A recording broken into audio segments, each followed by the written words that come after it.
everybody? This is Kevin Miller with the All Equity Podcast. I'm so excited today. Truly, I'm getting to speak with someone that I admire, somebody that I aspire to be like as I continue down my path and growing up and becoming a young man into a man with a family and all of that. And today we have none other than the one and only Dr. Charlie. Awesome. Thank you for the intro, and I really appreciate the invitation to be here today. I'm excited. Me too, Dr. Charlie. So I think how I actually discovered your videos, you give these dash cam videos on Instagram and LinkedIn. And I'm always kind of seeing what's hot, out in, social media land. And have a tech background. So I'm always looking for people that are just inspiring at a really high frequency. First of all, why leverage social media in that way instead of building your brand and trying to get more customers? It really seems like you're trying to just get a certain message out and inspire. Why are you doing that? With COVID, it really, knocked the wind out of a lot of people. Yeah. And before that, I was about building my brand, my business, and that whole message. Mm-hmm. And then I realized, there's a lot of people that are hurting right now. And they're not asking me about how to build their team or, how to get more productivity out of their workers. They're like, yeah. Hey, what do I say to my family? What do I say to my children? I don't feel good. I'm afraid. People were afraid, seriously afraid. And I'm talking about leaders of companies, not right. And I had to listen, you can't roll into your company like that. You're gonna scare your people to death. You have that attitude, so we've gotta overcome and figure this out. And so then I realized that people needed to hope, number one, and then they needed to understand that yes, I've lost all of these things, and there's things beyond my control, but then I really felt like people need to understand what they control and control those things and do those things. As a matter of fact, look to your left and look to your right. And if you see some folks that need some assistance, give it to them, reach out to them, make it happen, even if it's uncomfortable.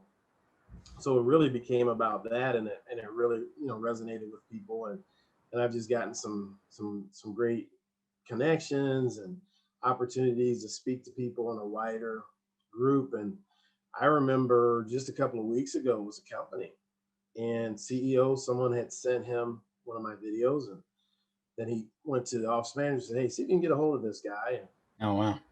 3 or 4 days later, I'm speaking to the entire organization. Wow. And I was really shocked at the notes that I got back, and it's the same thing. We really needed that. And it was just a message of hope and kinship, and how, we're all in this together, and how, it's about uniting and supporting one another through this time, because it is really unprecedented. And so that it just became clear that that's what was needed, And the people wanted that from you. It just kind of started spiraling. When was the first video? May. Wow. In May. And I was so hard to hit that button. Right. Record. I was like, yeah. And I think I made 2 videos in May. And then the only reason why I know this, because I was sitting around going, I have all these videos on my phone. I need to figure out how to back these things up. What if something happens to my phone? And so, of course, I sat there. I spent a good portion of a Saturday evening angry before I finally scrolled down long enough. Yep. Because I have a Dell computer. I have an Alienware. And then this is an Apple product. And so I didn't find anything on Apple site to help me, and nothing on Dell or Alienware, but some guy posted, and it was someone asked a question, it was one answer, and it's probably like 30 searches down. Yeah. And his solution worked, and I got all the videos, but I found I had to download them each month. And so then maybe June I did 6, and then in July, maybe I did a dozen. And then in August is when I started the 5 days a week. And it just really caught fire. Wow. And so for folks that want to do what you're doing and inspire at that level, Was there a certain level of kind of selflessness and letting go of your expectations that had to happen for it to really reach like that level of success, or how did that really happen? Yes, it's true. And you can't, couple things Yeah. is you can't be afraid Okay. of being criticized. Mm. Because guess what? You're going to be criticized. So, right? So Yep. don't worry about it. It's going to happen. So don't worry about it. And so if you make a video, we're going to criticize you for making the video. If you don't make a video, we're going to ask why you're not making it. So, so don't worry about the criticism. But then it's just, being open to tell your story and and have a point of view that's not. And I really make sure that my point of view is I'm not sharing any toxic information. We got enough blackjack stuff out there right now. We don't need any more of that. And, I'm not taking in political sides, none of those things. I'm talking about how can this human being or me as a human being connect with other human beings on a positive level. That's it. I see. And then, like you said, letting go of the expectation. It's not about likes. It's not about shares or any of that. It's about connecting to human beings. And here's something interesting, Kevin. There's been times where I make a video and I was like, yeah, that's not my best stuff, but I don't have time for another one today. And so boom, I send it out. And those are the ones that night, I remember I was in Pennsylvania about probably 5 weeks ago. And I'd made a video and I just didn't think it was the best, but I was traveling and trying to do this. And I remember that night, I don't even know how to do this, but someone left me a voice message on my LinkedIn. Yes, people have been doing that lately. Right. And this lady was telling me how she was in a very dark place. And she says, I just want, she says, I was going to send you a note. She says, I want you to hear my voice. I want you to know how important this message was to me. And you don't realize how many people you're helping. And it really, hit me pretty hard. And I was like, well, it's not for me to decide, if it's great or who it's going to impact. I have no idea. So I feel like my calling is to put it out there. And then it will find the right people. I believe that somebody, and again, another person said, hey, I was in a dark place and a friend sent this to me. And I want you to know I'm a new fan and I'm watching all your stuff every day. So those messages to me really, like, I was stunned, and then I'm like, this is a real challenge people are having. This is a real issue. This isn't, this isn't the news here. This is real life. And so then, I just want to, I just want to help other human beings. And I think, the Dalai Lama said this some time ago. He said, our primary purpose in life is to help other people. And he said, if you can't help them, at least don't hurt them. And that hits me really, really in a special place because it's true. Right. And so when you look at it from that perspective, it changes your life. And then you really look at other human beings different. They're all human beings. And if they're struggling with something, it's not for me to judge them or make fun of them. It's for me to help them or see if I can get someone that can help them, instead of having an attitude of look at him or look at her, or he should have or she should have. It's not the time. They need help. And so how can I help? And so that's my life, and of course I need to make a living too. Right. However, because people hear my voice, then, those kind opportunities work itself out. It's going to come through. So it's been an amazing journey.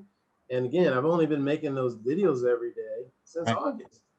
And so only in a few months, it's really important. So it's really neat too. I love doing it. And I'm getting, a handle on how to manage my schedule more, because I try to respond to everyone. It's hard. When I get busy, it's just there's not enough time in the day. Right. And then I have a very close friend that tells me, you need to sleep at night. Turn off the computer, get to bed. You're telling everybody else to be healthy. Right. I mean, he's right though. I mean, I have people telling me that like all the time. It's like, boy, you in that bed, sleep. And you know, Kevin, I'm one of those people, and there's people that love to sleep. Okay. Yeah. That's not me. If I Yeah. didn't have to sleep, I wouldn't. I'd rather stay up. I like getting stuff done. Even when I was a kid, I hated to sleep. I hated to take a nap. I didn't want to go to bed. I just want to stay up. And so I don't like to go to sleep. I don't. Who honestly put this fire in you though? To be Ah, like a duty of yours. Who instilled that in you? yeah, it's interesting because I think what happened is over time, as I was coming up, Yep. growing up, and even in early adulthood, In Kansas, right? yeah, in Kansas, I had some dark times and things like that, Kevin, Mm-hmm. and I just didn't want anybody to ever feel like I Mm. felt, and so I remember being, working in a place, and the boss was just rude and condescending, and it didn't make me feel good about myself. And I remember saying, if I ever become the boss, I'm never going to treat anybody like that. So when I got my first promotion, my whole philosophy was based on all the things that happened to me, and I did the opposite, right? And it was good training. And then somehow over time, that's morphed into a bigger picture. There was times that I struggled in life, and I just didn't have a mentor. No Okay. one. It wasn't a work ethic issue. It wasn't an intellectual issue. It was an experience issue and a knowledge issue, and I just didn't know, and no one was pointing me. And so I kept running into all these walls. But if you have a roadmap, you can get where you want to go a lot quicker. Right. And And so is so, that why you do big brothers and big sisters? Is that why yeah, Mhm. exactly. And so, because you get someone a roadmap that Right. has a desire, they're going to get there, but it's Mhm. tough without a roadmap. And so I can show people, hey, here's some places that you can really speed your, Do you if they're remember willing, who if that they're person willing. was for you? Who was that? Who was that real mentor, that first one that was like, this is who I need in my life? You know, it's amazing. Um, um, I got a mentor late in life. Really? Yeah, and he's still alive, 76 years old. Daryl Rodrock is his What name. up, Daryl? And I got to tell you, this guy, I met him just a few years ago, and that first day that I met him, we must have spent about 6 hours together that day. Wow. Never met him before. And in the Kansas City area, he's kind of an icon. He is an icon. Okay. He was a builder. He's retired now, but he built over 20,000 homes Wow. in Johnson County, Kansas. Johnson County, Kansas is one of the top 3 counties in the country as far as wealth.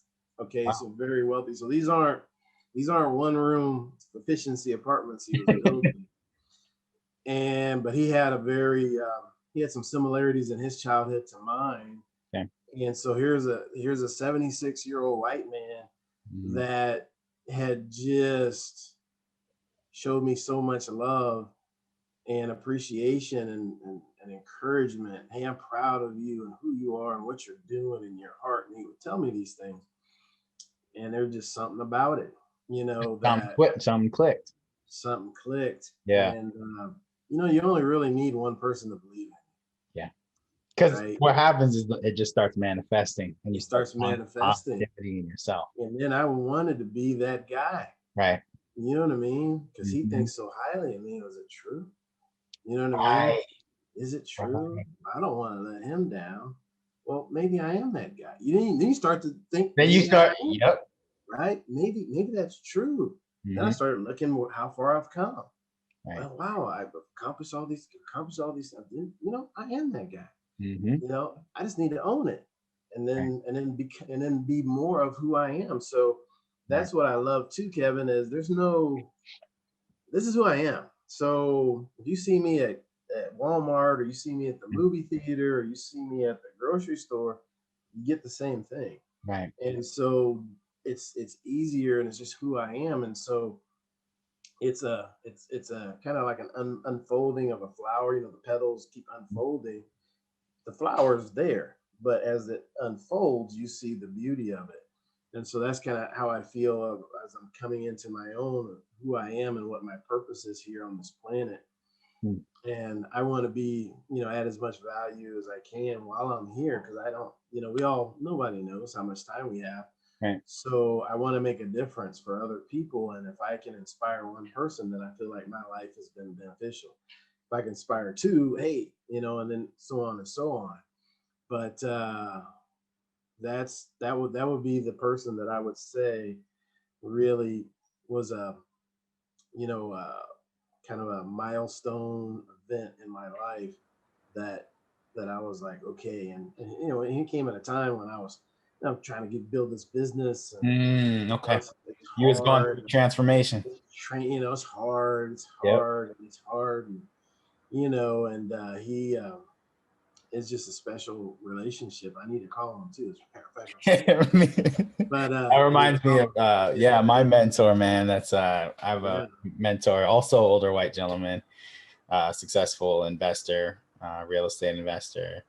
And he came to me. What's crazy is he came to me at the beginning when I wasn't who I am.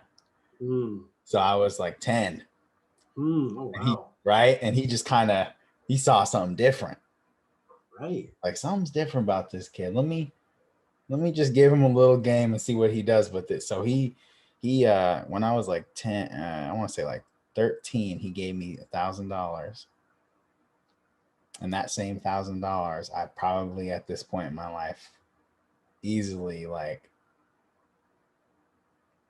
it'd be hard to calculate, but at least 20 times what Oh his wow. initial investment in me, and Wow. brought it back financially, Right. emotionally, inspiring Right. others. And I think like he just knew that I wasn't going to take that money and just do one thing. Right. I was going to fail and make more mistakes, try new things, going after new ventures and all that stuff. So I think like that's so interesting to me that yours was like at the tail end and mine was at the beginning. But I feel like that's just a perfect example of why mentorship is not about the time. Right. Right. Yeah. Right. And the fact that you have another human being looking you in the eyes and seeing beyond it, you Right. know, to see who you really are underneath it all. And it just meant a lot to me. And yeah, it just meant a lot to me. And it's just a neat thing. And I remember someone asked me one time, well, why do you think you get along with Daryl so well? Yeah. Yeah. Why do you think? Why do you think he likes you so much? I said, well, I think I don't want anything from him. That's the other. You Mm, know what I mean? I That's do the know other what you thing. mean because they're among different company. Right, right. I don't want Mhm. anything from Yeah. and it's just about our friendship and conversations, and I just love hearing them talk. Right. And that wisdom. I just like to sit next to him and listen to what he has to say, and it's just amazing because he's been here, for so long and experienced so many things at a high level. Yeah. And he's all the advice he's given me has been 100% spot on. Woo! Every piece of it. Ain't that good? Woo! Every piece of it. Here's another thing. Here's one of the first things he told me. He says, Charlie, he says, your reputation arrives before you do. I mean, He that's said, a fact in this right now. What we're doing. That's a fact. right. He says, it gets there first, just so you know. And it was amazing. And I remember my mother, I sent a picture of her to her, and I was with was myself, Daryl Rodrock, and Dayton Moore, who's the general manager for Kansas City Royals. Hmm. We're all in this picture. And so I sent it to her, and she said, well, I recognize Dayton Moore. She says, who's that next to you? I said, oh, it's Daryl Rodrock. She says, those two people, she says, I've never heard a single bad word about either one of them. Wow. Ever. She knew them both. And she said, I never heard anything negative, not one negativity. Wow. So I was like, I'd have to agree with that. They're two, and I don't know Dayton very well at all. I've met him a couple times. Mm-hmm. Just a Wow. phenomenal human being, right? Right. So yeah, and it's neat to meet those people because then it raises your level. Yep. You wanna emulate them. You Mm-hmm. wanna be like them, and it's a neat thing. So when you were growing up, I know one of the challenges I had as a young man, especially being black, was not knowing where I fit in. Oh, Okay? I always felt like it's too nerdy and too, I always got called Oreo because they say I was white and all of this stuff that doesn't mean anything. But when you're a kid, you take it a lot more personal, yes, right? yes. And that begins to form your conception of yourself. So for you, what were some of the things people would say about you when you were younger, and what were some of the struggles you had to get through?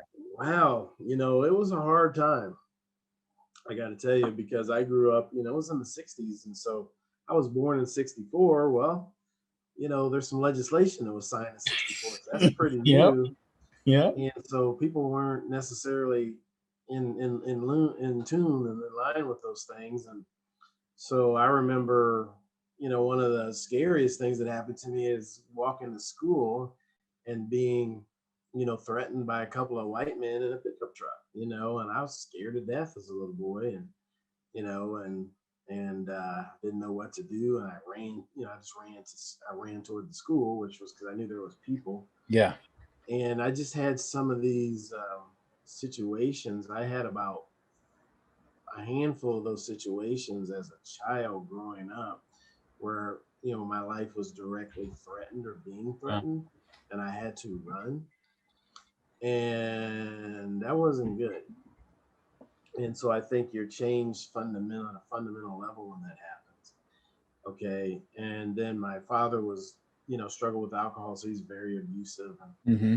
he's one of these people. He's going to kill the whole family. Okay, Mm-hmm. he's one of those guys, Wow. and so I remember I was in middle school, to have your father put a gun to your head, Wow. it changes you fundamentally. So there was a lot. So I had a lot of anger, and I found the football field, and so I played at a very high level. Went to college, got a college scholarship. But I know, Kevin, that it's kind of like I think we're all given gifts to help us survive. An eagle is born with certain attributes, Right. born with them.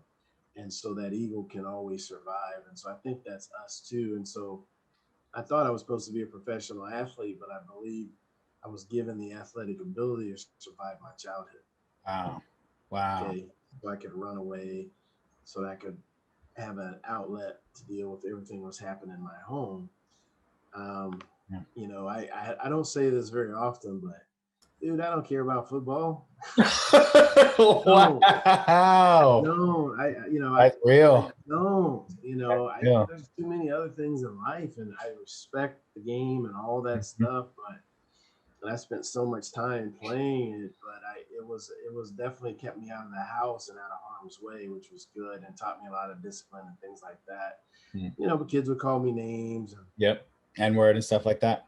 yeah, the Yep. N word, heard that a lot, and but it's interesting. I recognize that. I think when I hit 195 pounds, I never heard that again. Wow. It's kind of strange, Yeah.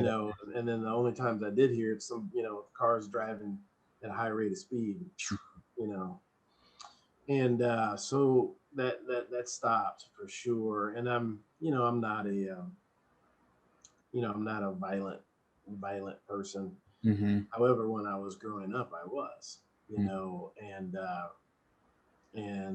and I was and it made me very good at football because it's a violent game, Right. and they toned it down quite a bit. But if you play violently, you would get rewarded for that, and that's how I played. But I would target those kids that called me names, Mm-hmm. and I just wait till practice. If we Woo! went Light by them that up. white line, it was a different deal.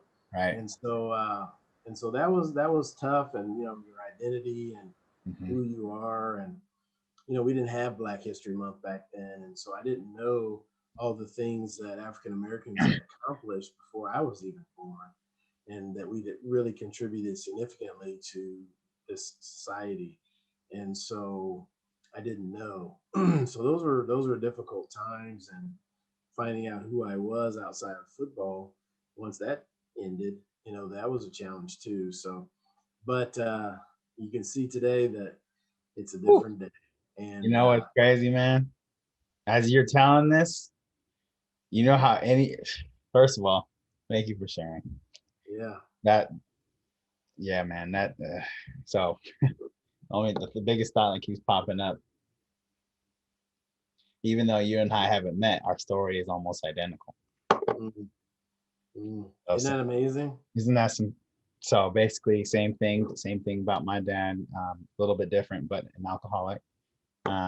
When I was in seventh grade, my very first, seventh grade, very first day I got on the bus, and this is like 2007 or something like that.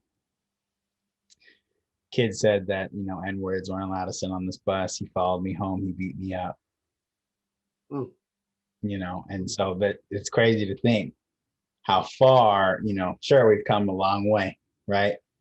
But even when you were in school, the same things were happening to me, less than a decade ago. right, which Right. is disappointing. It That would still go on, and I just when it's happening to you, you feel like it's just you, don't you? right? Don't No you? one else. Oh, It's just me. and it's worse when you go to the school and you try to tell somebody, and then they just don't get it like you get it. Yeah, It's like maybe yeah, you overreacting, or I don't know if that was the full story, right? right. And this, and yeah, it is. And I remember there's just been times where I've had my white friends with me at certain times, and they're like, Yeah, I'm glad I saw that because I thought you were, over. I remember in graduate right. school, this instructor was nasty to me, and I had, I'd said a few things about it, and they said, well, it's not that we didn't believe you, but we thought you might have been being a little thin-skinned. Then I remember this guy had the last day of class, he'd read this poem. It was a beautiful poem. And so after class, I waited for him. And I asked him, hey, I love that poem. Is there any way I could get a copy of it or, the author's name? Mm-hmm. And about that time, my two buddies walked up. Of course, he didn't see him walking up. And so he Yeah. thought it was just me and him alone. And afterward, my buddy said, he was as mean and nasty to you as he possibly could be. And he said, I wouldn't have believed it until I saw it. And that's, that's something that we get used to, as Black men, and it happens on a regular basis.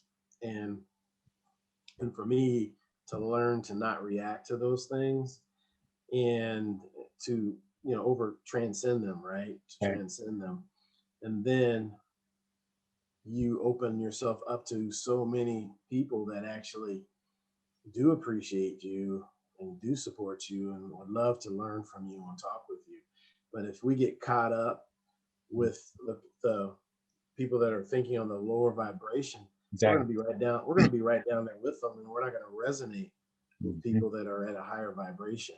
So that's a hard lesson to learn. But once I realized that and learned it, when that happens now, I know that this is a person that just is not emotionally evolved, right? And they're not happy because happy people don't do those things. Do you think like there was a point where maybe you didn't feel like you had a solution, like you weren't sure if it was ever going to stop? For sure. Yeah, I And remember that for me too. Yeah. yeah, for sure. And this COVID has had so many detrimental impacts, but it's also had many monumental Hmm. impacts. I came across a quote I never, and I'm big on quotes, Kevin. Yeah, I know. I love Big it. on quotes. And so, and I'm an Abraham Lincoln guy. I love Abraham Lincoln. He's probably my favorite U.S. president. And I came across an Abraham Lincoln quote that I'd never seen before.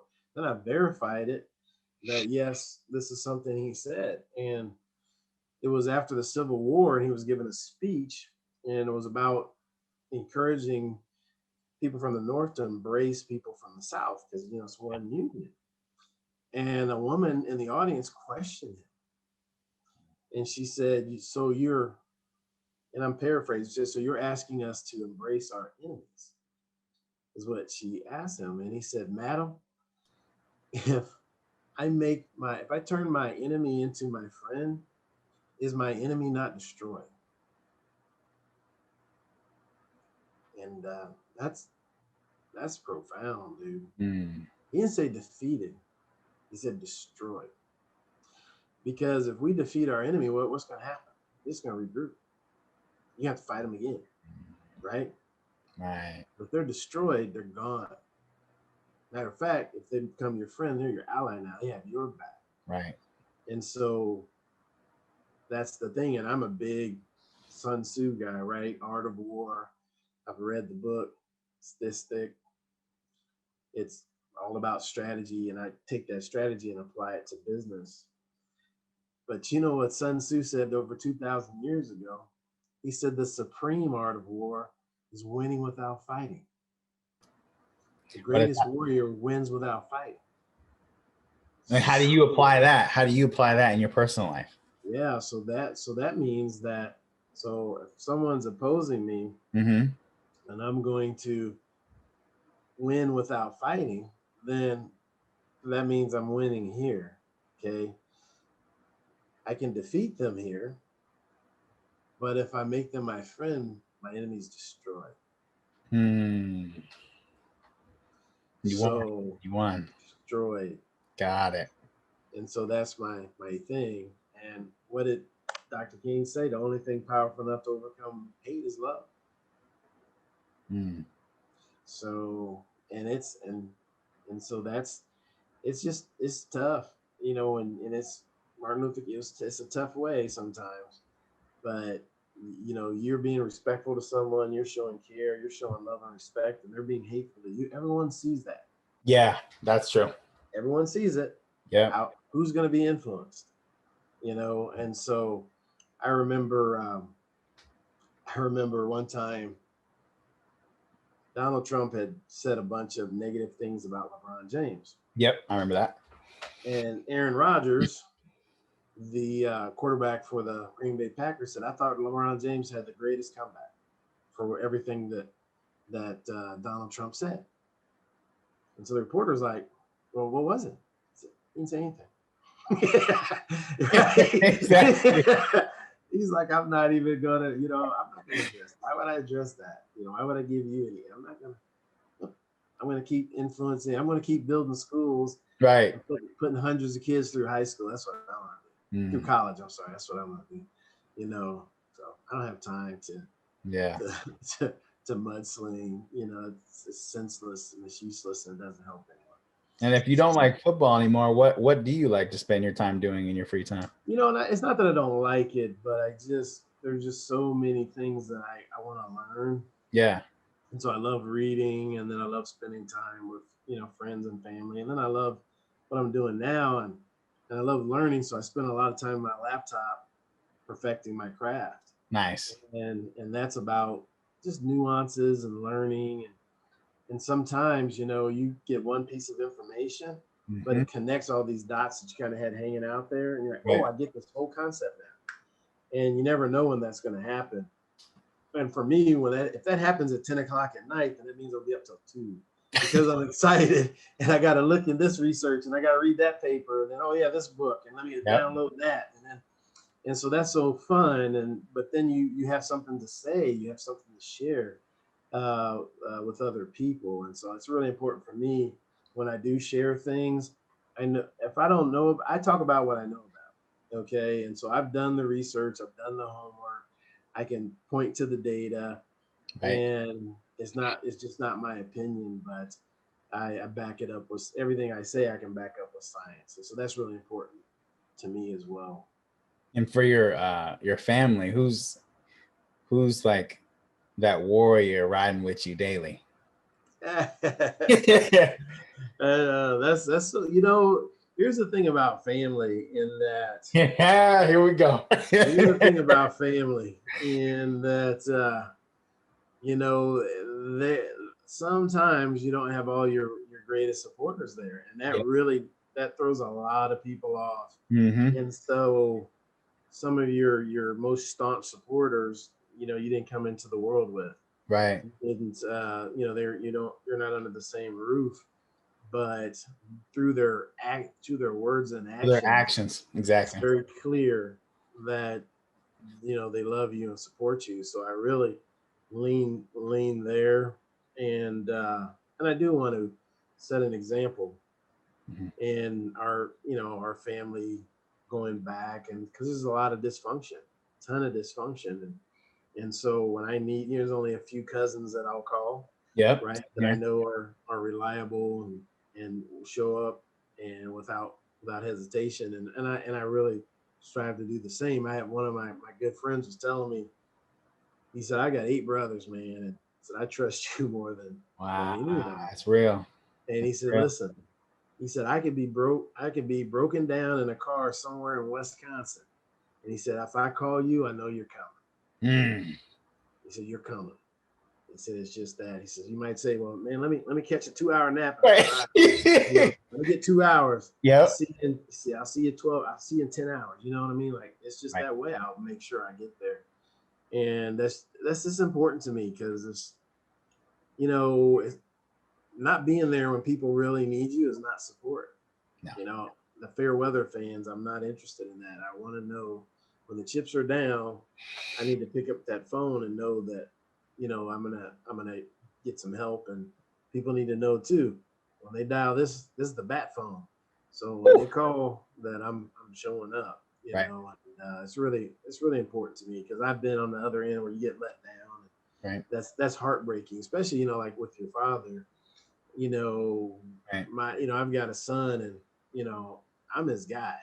Okay. That's what's up, man. I'm his I guy, love man. hearing that. You know what I mean? Like, Yes, I do. he can be 45, Mhm. 20 years from now, I'm his guy, that he can call or he can bounce something off of, and I got his back always, and that's me. And so, Yeah. and then when I didn't know that about my dad, and then when I became an adult, Mhm. I didn't know that every kid's not getting beat up at home. I just kind of, that was the Gotcha. norm.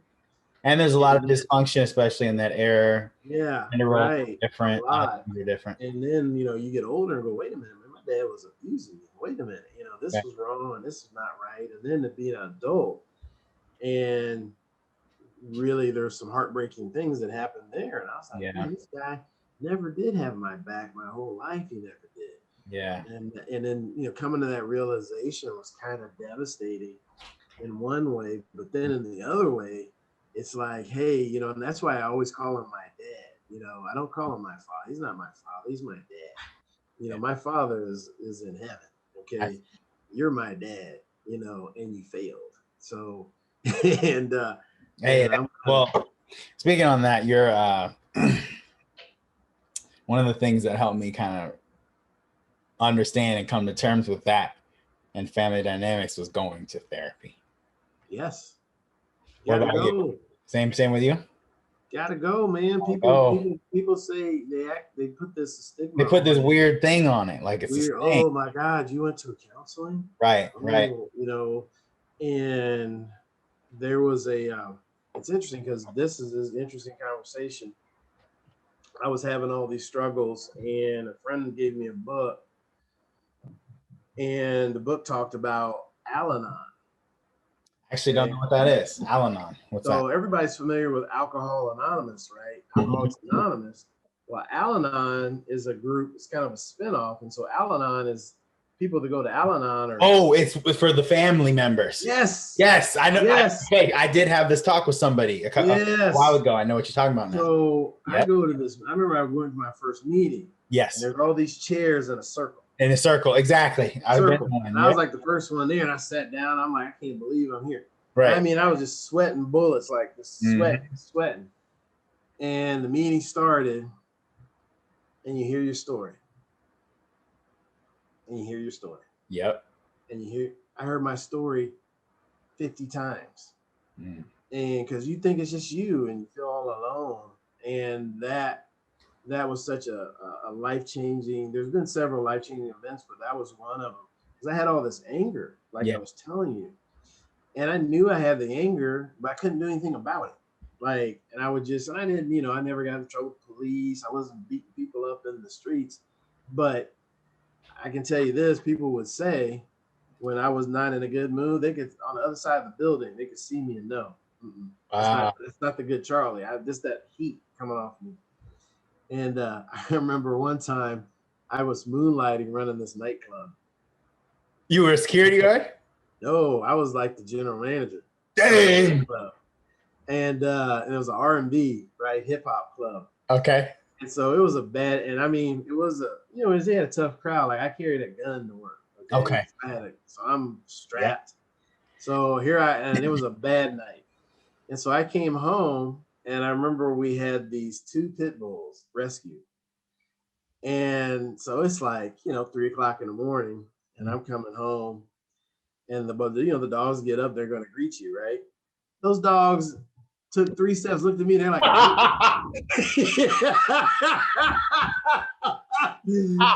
they're like, get out of here. No.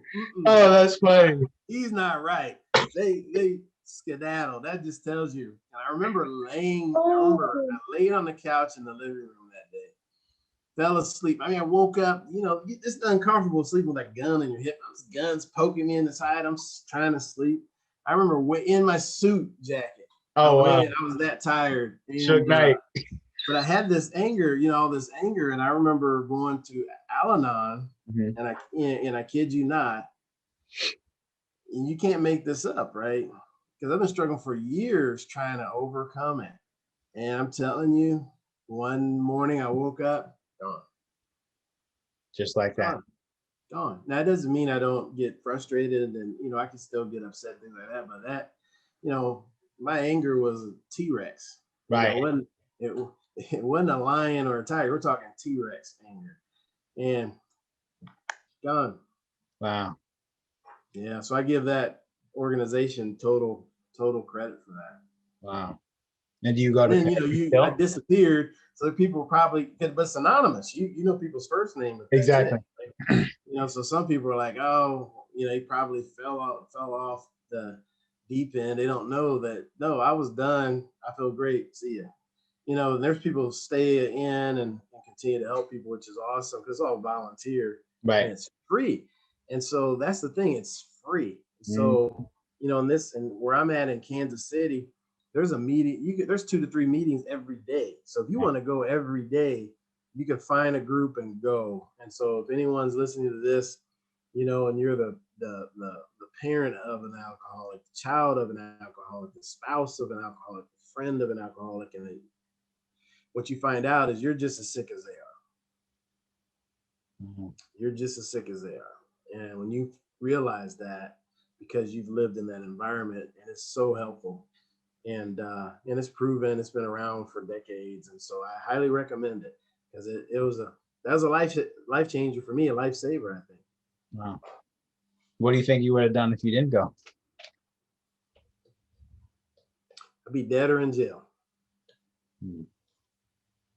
Without a doubt. Wow. Yeah. I hate to say that, but yeah, that's honest. Yeah. Yeah. Do you think some people would sabotage because their pride won't let them go? Yeah, and that's the thing is your pride. Yeah. And because we look at it as weakness, and you don't want to appear weak. But if you lose your temper and go to jail, you're weak. If you lose hope and take your life, you're weak. Right? So, but we don't want people to know we're weak. Well, they're going to find out anyway. Right? They're going to find out anyway. So, setting your pride aside and getting help is so you can go do great things, right? You can go do great things. When you break a bone in your body and you don't have any disease process going on, your body repairs that bone, makes it so strong you'll never break it there again.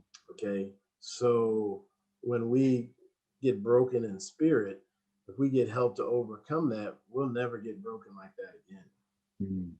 Okay, but we got to admit we've been broken, and that's not easy, but it happens. But again, there's so many things, Kevin, in life. That was a bruise. It's not a tattoo. Okay. we're wearing stuff like it's a tattoo. It was a bruise. Or we got a life lesson, and we turn our life lessons into a life sentence. No, it was a life lesson. It's not a life sentence. That's not your life. That's a lesson in your life. Okay, you're not that event that happened, and so that's big. And I went to a retreat about 2 years ago, and really the retreat was about stripping down all this false, bravado. We got all this body armor on. I'm tough. Nobody's gonna get to me, see me. And I remember going through this week-long process that kind of strips that away. And then you see yourself for who you are at the core, strengths and weaknesses, but you're looking at those weaknesses. But it happened in a group setting. So I know people had one vision of me when I walked in the room on Monday, and I'm not the same guy on Friday. And I remember promising myself, because it was such a hard week to go through that. I mean, we had 6 CEOs in this room, right? Presidential CEOs of this room. Every man in that room wept openly. Wow. At some point. Woo! Okay. I walked in the room, and they had these 6 stations, and you had your workbook and all stuff. There's like a box of tissues by everybody's station. I'm like, what are those tissues? I'm like, I'm not crying for no. I don't know. They don't need to take that tissue paper away. I'm talking about these guys are boo-hooing, some of them. Okay, boo-hooing, not a tear hitting, boo-hooing. Okay. And so I remember after that, I was like, you know what? I'm never going back to that guy, right? That I don't want anybody to think I'm something that I'm not. And so I want what you see is what you get. And so if that's how it is, then it's my job to make it as great as it can be. But this is it. I'm not going to tell you one thing, and then I get off the call and I'm cursing at my children and yelling at the neighbor and kicking the dog. No, that's not the way.